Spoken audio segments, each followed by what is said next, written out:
The galaxy has faced tyrants, conquerors, armadas of unimaginable power, but nothing prepared them for us, not because we were strong, not because we were smart, but because we were, and I quote, the Galactic Council logs a perfect storm of catastrophic well-meaning and utterly unstoppable idiocy. Our mission: to make friends. Our result: we became the universe's most wanted menace. By accident ever accidentally started an intergalactic incident. Yeah, me neither. But if you love stories where humanity's greatest strength is its glorious chaotic failure, you need to be here. Hit subscribe so you don't miss the next time we accidentally terrify the cosmos. When they found us, they were bored. Our little blue-green planet was the galactic equivalent of beige wallpaper, a backwater, a null sector.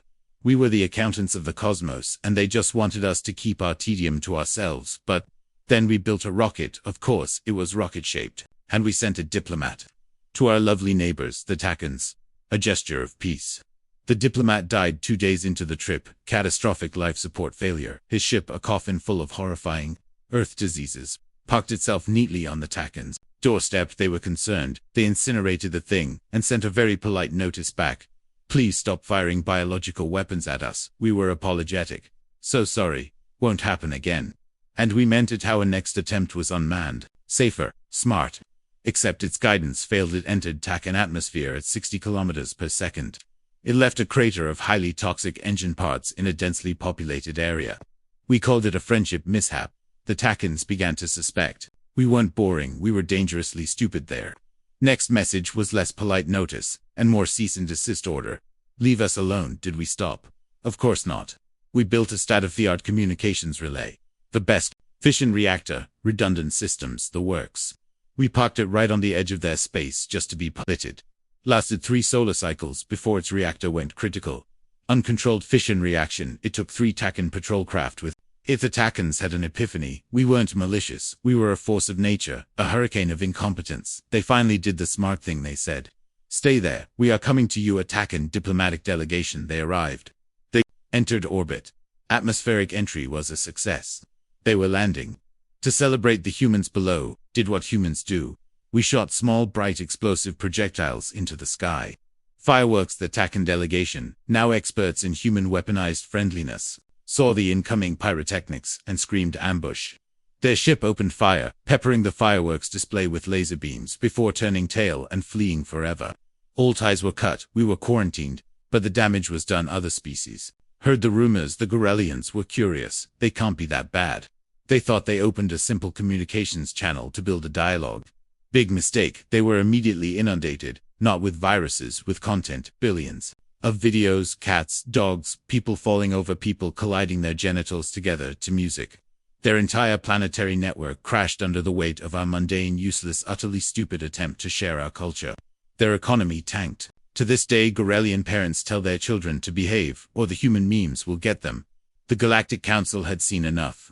They didn't send warriors, they didn't send scientists, they sent lawyers. 80 proved legal experts descended. On Earth, 16 died of the common cold, 4 were eaten by wildlife, 20 were killed in vehicular accidents. The survivors, through sheer force of will, secured a legally binding contract. Humanity would stay in its box. No more contact. No more friendship. Everyone was safe for about 5 minutes.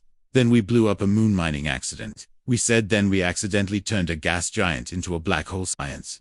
We cheered then an entirely mechanical fleet of terraforming drones. We lost control of the Zolan Armada, emerged from our space, and started an 8-year war against the galaxy. We won, by the way, mostly by accident.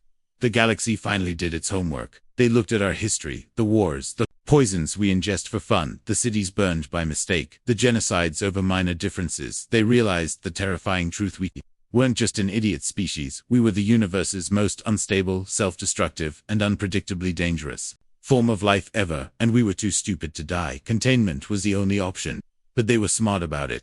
They didn't create a containment initiative. Oh no, they knew what we wanted. They gave it to us. They created the Human Cooperation Initiative. Armored diplomats, bomb-proof engineers, scientists in hazard suits, rated for nuclear-grade stupidity.